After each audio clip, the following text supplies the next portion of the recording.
messieurs, nous allons recevoir aujourd'hui, solennellement, Monsieur le général Comte de Morcerf, qui vient d'être élevé à la dignité de pair de France. Je ne vous rappellerai pas les étapes d'une carrière entièrement consacrée au bien public. Et je donne la parole à Monsieur de Morcerf en le priant de monter à la tribune. Messieurs, avant de vous remercier, permettez-moi d'offrir l'hommage de ma reconnaissance et de ma fidélité à Sa Majesté le roi Louis-Philippe.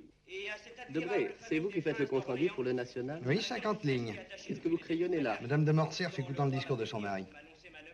Elle sourit trop, elle se force. Elle doit s'ennuyer. En France comme en Orient, je n'ai fait que suivre la ligne droite, qui est toujours la plus simple et la plus claire. Soldat obscur, je n'ai jamais songé à moi-même, mais à ce drapeau blanc dont j'étais le fidèle serviteur, et j'ai fait. Si tu m'embrasses tout le temps, comment veux-tu que je lise l'avenir?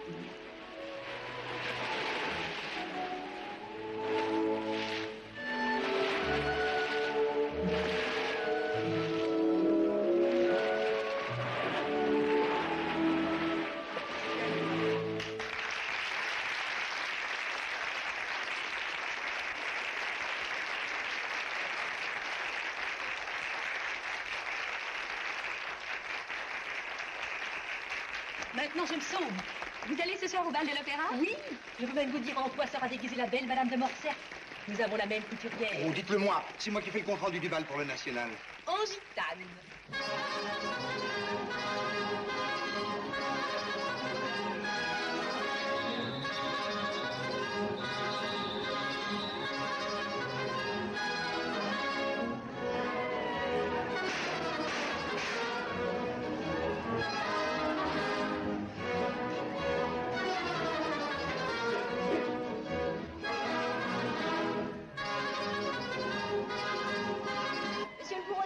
Cherche des lettres à faire tomber ou à faire tourner. Quels sont vos supplices favoris? Avec vous, le fond du soupir ne me déplairait pas. Il ne nous écoute même pas. Ce n'est pas le bourreau de Venise, c'est le bourreau des cœurs.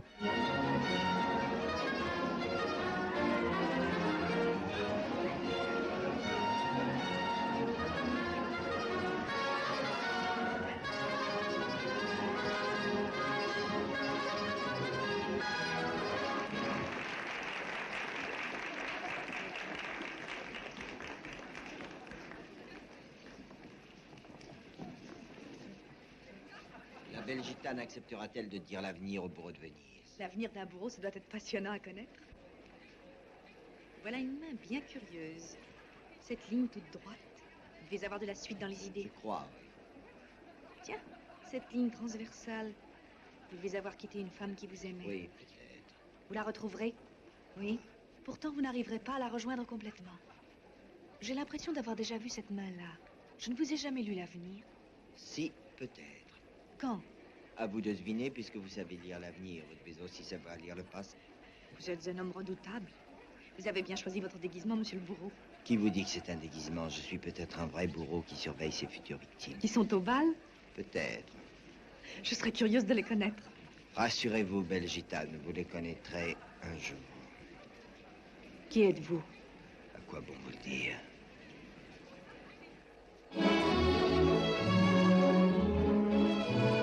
J'ai l'impression d'avoir déjà entendu votre voix. Où et quand? C'est ce que je cherche. Si je croyais aux fantômes, je dirais que vous êtes un fantôme. Un fantôme qui vous rappelle de bons ou de mauvais souvenirs? Répondez. Moi aussi, j'ai peut-être des souvenirs ce soir. Tenez, cette musique. Quand je l'entends, j'ai 20 ans. Vous aussi? Oui. Amusons-nous à comparer nos souvenirs. Dites-moi d'abord les vôtres. Ils ne peuvent pas vous intéresser. Croyez-vous? Et puis vous profitez du bal masqué pour me faire parler. Je ne sais même pas qui vous êtes. Arrêtons-vous. Sous votre masque, je vois vos yeux. Ils sont pleins de larmes. Ce n'est rien. Il fait si chaud ici. Qu'est-ce que vous regardez? Cette cicatrice là au bras gauche. Elle est ancienne, presque effacée. D'habitude, on la voit presque pas. Les bourreaux de Venise ont de bons yeux. En Espagne, on se blesse parfois au bras gauche. Oui, juste là. Pour conjurer le sort. Qui vous a dit ça? Seulement, on ne le conjure pas toujours. Accompagnez-moi jusqu'à ma loge. Pourquoi? Vous n'aimez pas danser avec moi? Si. Mais pour la première fois de ma vie, j'ai l'impression d'être infidèle à un souvenir.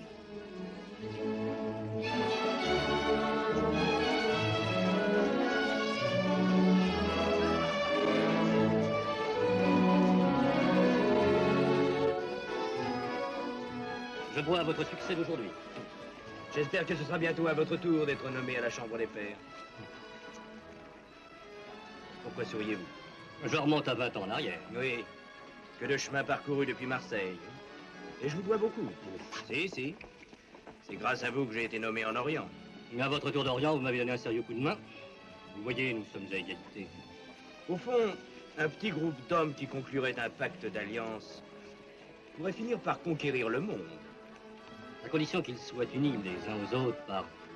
Enfin, je veux dire par un cadavre. Et maintenant, madame, il ne me reste plus qu'à prendre congé de vous. Le général de Morcerf et le procureur de Villefort ne m'en voudront pas, j'espère, de vous avoir gardé si longtemps.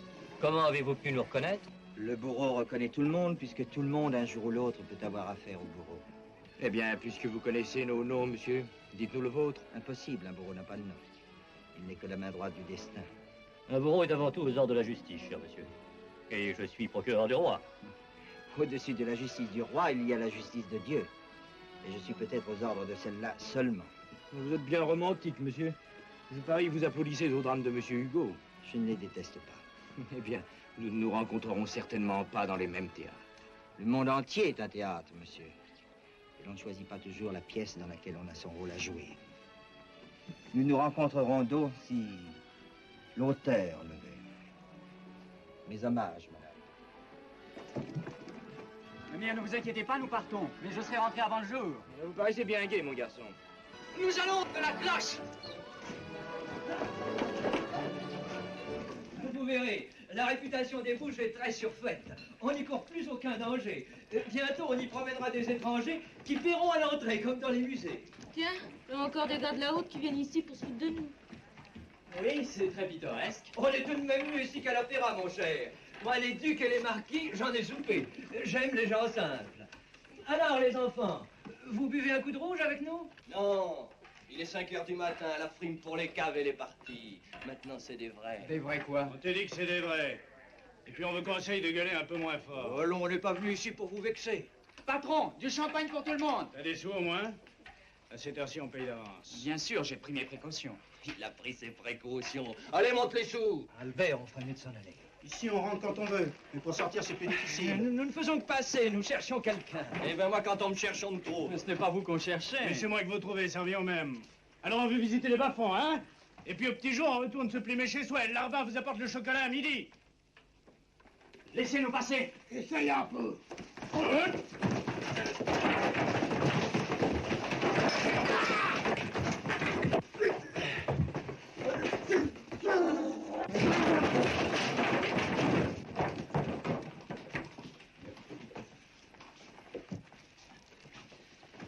Je vous dois beaucoup, monsieur. Puis-je vous demander votre nom? Je suis le comte de Monte Cristo. Moi, je m'appelle Albert de Morcerf. Ma mère sera sûrement très heureuse de vous remercier. Elle reçoit le premier mardi de chaque mois. Monte Cristo, mais c'est un nom italien, voyons. Oui, mais en réalité, c'est un Américain. Il a des mines d'or dans le Colorado. Est-ce possible? Si, c'est le croupier d'un cercle qui me l'a dit. Un cercle où il a encore perdu hier soir près d'1 million. Mais non, c'est le dernier descendant direct des Ralifs de Bagdad. De Bagdad? Mais nous sommes en pleine 1001 nuits. Ma mère, voici le comte de Monte Cristo. Je vous remercie, monsieur. Sans vous, je ne sais pas si j'aurais revu mon fils. Et moi, je remercie votre fils. Sans lui, je ne sais pas si j'aurais eu le grand plaisir de me trouver devant vous aujourd'hui.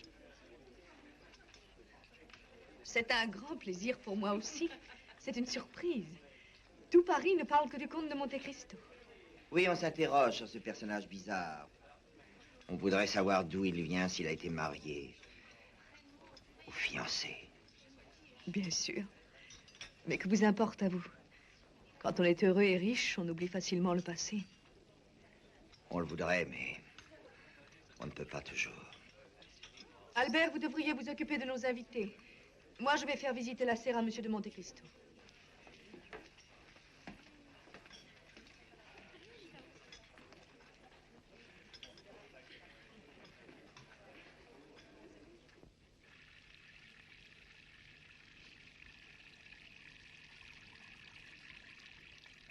Vivant. Vous êtes vivant. L'autre soir, au bal, j'ai presque deviné que c'était vous. Alors pourquoi m'avez-vous quitté si brusquement? Si j'étais restée quelques minutes de plus, je n'aurais plus jamais rejoint mon mari. Heureusement que je me suis reprise à temps. Mon ami, mon pauvre ami, il est trop tard. Non. Si, nous avons 20 ans de plus. Écoute, Mercedes, c'est 20 années de séparation. Nous allons les effacer. Nous partons ce soir. Et personne ne pourra jamais retrouver nos traces. Je te dis qu'il est trop tard. Non, pas pour nous. En prison, jour après jour, j'ai durci ma volonté. Et maintenant que je suis libre et que j'ai une fortune immense, je t'expliquerai d'où elle vient. Je crois que rien ne pourra plus me résister. Mercedes, nous partons cette nuit. Tu crois qu'il suffit de partir pour tout effacer?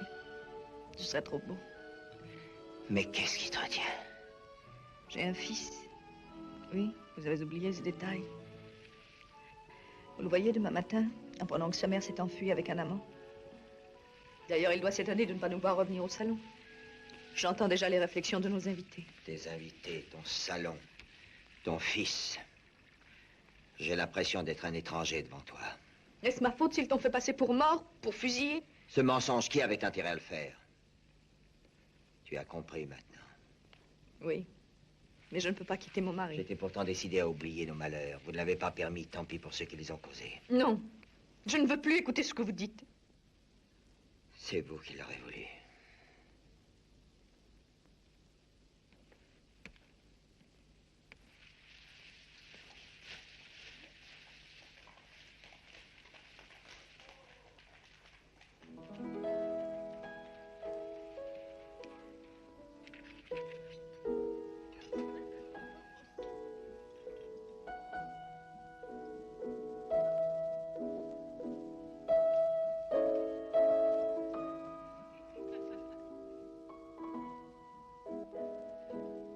Ma chère amie, je suis en retard, comme toujours. Pardonnez-moi.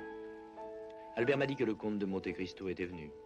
Oui, je viens de le reconduire. Il était pressé. Tant mieux. Cette visite ne me plaît qu'à moitié. Albert lui doit beaucoup. Peut-être. Mais un père de France se doit de choisir ses relations. Et ce Monte Cristo doit être d'une noblesse très récente. Nous aussi. Raison de plus pour être difficile. Et puis il dépense trop. Les vieilles maisons font moins de tapage. Tiens, à propos de maison, il en a encore acheté une. Un hôtel particulier sur les Champs-Élysées.